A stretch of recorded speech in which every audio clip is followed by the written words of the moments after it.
Salut à tous, bienvenue dans un de mes endroits préférés en Corse. Je teste aujourd'hui les Trek 500. Decat m'en a fourni une paire, je vous avais promis que je les testerais cet été. On est au printemps, c'est vrai, je ne les ai pas encore testés sur le GR parce qu'il y a trop de neige en ce moment. Donc pour retrouver des conditions de test plus estivales, j'ai été à plus basse altitude. J'ai fait aujourd'hui une balade complètement hors sentier. Il y a un cairn, donc on est vraiment bel et bien sur un sentier. Mais en réalité, il n'est jamais pratiqué, donc il est comme ça en fait. C'est bien d'emmener des chaussures comme ça hors sentier pour voir un petit peu leur tenue et voir comment elles se comportent au niveau du maintien et de la protection qu'elles apportent. C'est ça qu'on cherche quand on achète des chaussures hautes en général. Le sentier, en effet, est fait de granit et de poussière et on trouve vraiment des dalles, des choses très très abrasives qui n'ont rien à envier au GR20. C'est pas mal d'avoir des chaussures hautes sur un sentier comme celui-là, puisqu'en fait ça va frotter dans tous les sens, il y a des piquants. Qu'est-ce que j'ai trouvé sympa sur ces chaussures? D'abord la cheville qui est hyper souple. Pour moi c'est un bon point.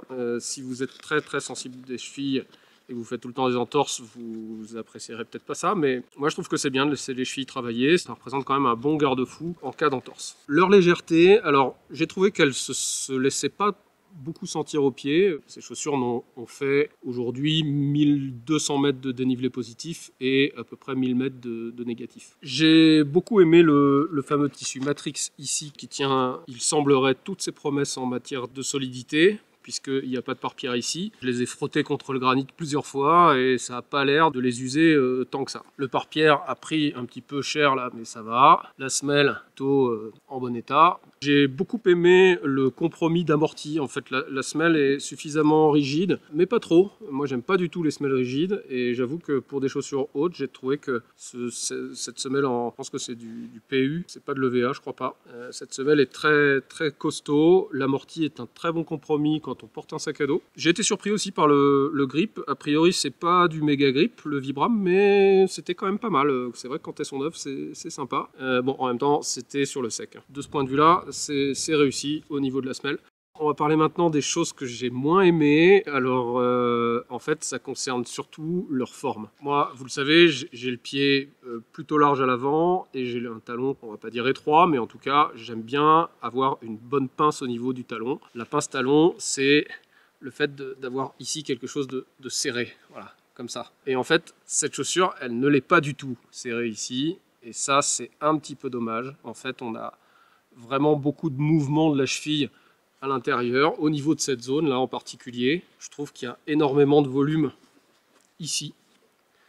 Partout autour, là, il y a beaucoup de volume. J'ai fait du coup une petite ampoule au talon ici. J'ai eu un frottement à l'intérieur, peut-être parce que justement il y a trop de volume ici, alors qu'il n'y en a pas du tout à l'avant. En fait, ici, là, elles sont vraiment très serrées. En fait, j'avais vraiment le petit orteil comme ça, complètement comprimé pendant toute la journée. Je trouve qu'elles sont vraiment trop étroites pour moi, trop précises, on va dire, pour une chaussure de trek. Alors c'est très bien quand on fait de l'alpi, la précision, mais pour une chaussure de trek, c'est pas très intéressant. Je trouve qu'il est bon d'avoir les doigts de pied qui s'écartent et de les laisser s'écarter. Ils servent à ça, les doigts de pied.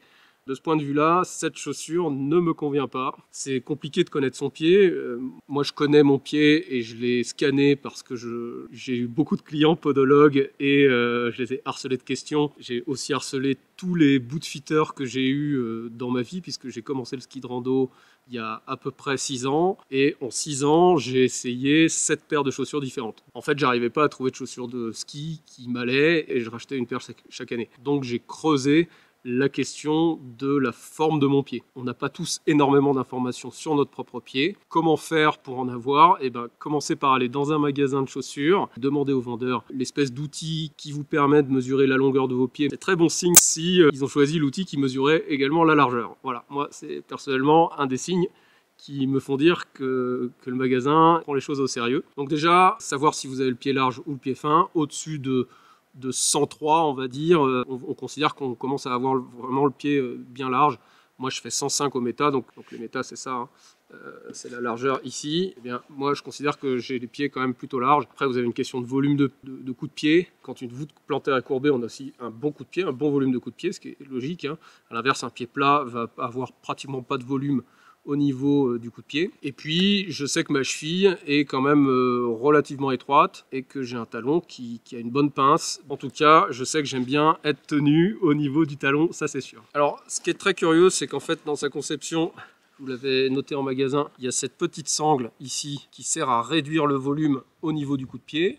Et ce que je trouve dommage, c'est qu'en fait cette sangle ne réduit pas tant que ça le volume quand on tire dessus. Et en fait, quand on tire dessus comme un malade, ça va aussi tirer sur les lacets et resserrer la chaussure à l'avant du pied. Quelque chose que j'ai trouvé un petit peu dommage en y réfléchissant également, c'est que le jour où elle pète, la chaussure est morte, hein, puisque vous aurez plus en fait de pince comme ça au niveau de la cheville, déjà qu'il n'y en a pas beaucoup. Donc bilan de ces chaussures Trek 500, je trouve que c'est des bonnes chaussures légères. Est-ce qu'elles sont adaptées au GR20? Pourquoi pas. En revanche, si vous aimez avoir vraiment une bonne tenue au talon, je vous les conseille pas. Par contre, je les conseille sans problème aux personnes qui ont les pieds fins à l'avant. Et pour les gens qui veulent pas se ruiner et avoir une chaussure haute relativement légère, qui sera, je pense, suffisamment solide pour faire 3-4 GR20 un peu chargé, sans problème.